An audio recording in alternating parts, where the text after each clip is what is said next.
तिलक सोरे के शादी जइबू तू कह के हमार बर्बादी।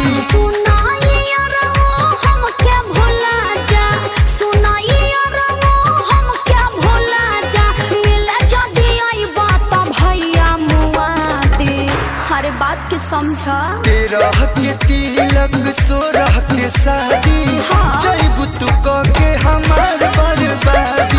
13 के तिलक 16 के शादी जइबू तू कह के हमार बर्बादी। तो का करी हम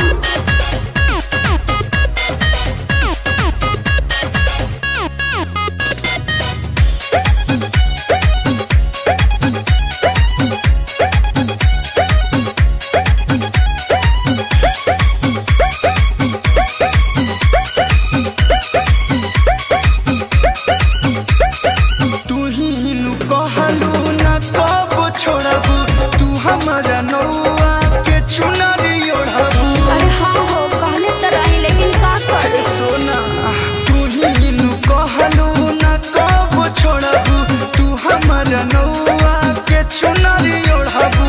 ओ बेरा बात कुछ और ही रहे हो, ओ बेरा बात कुछ और ही रहे हो। ए बेरा हमनी के जिए के हो ना दे।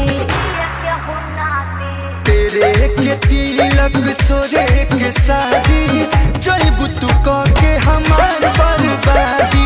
13 के तिलक 16 के शादी जइबू तू कह के हमार बर्बादी। मजबूरी बा के हमार बर्बादी। 13 के तिलक 16 के शादी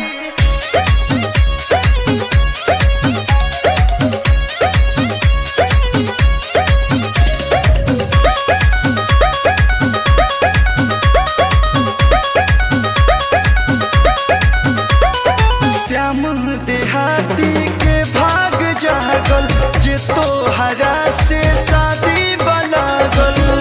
अरे हमार मर्जी नहीं कि शादी करे के। हाँ हाँ श्याम देहाती के भाग जागल जे तोहरा से शादी बलागल। सुनाया कालो करत सबर, सुनाया कालो करत सबर। हवा दीवाना दिल तोह के दुआ दे। अरे ऐसे मत बोला हो 13 के तिलक 16 के शादी जइबू तू कह के हमार बर्बादी। 13 के तिलक 16 के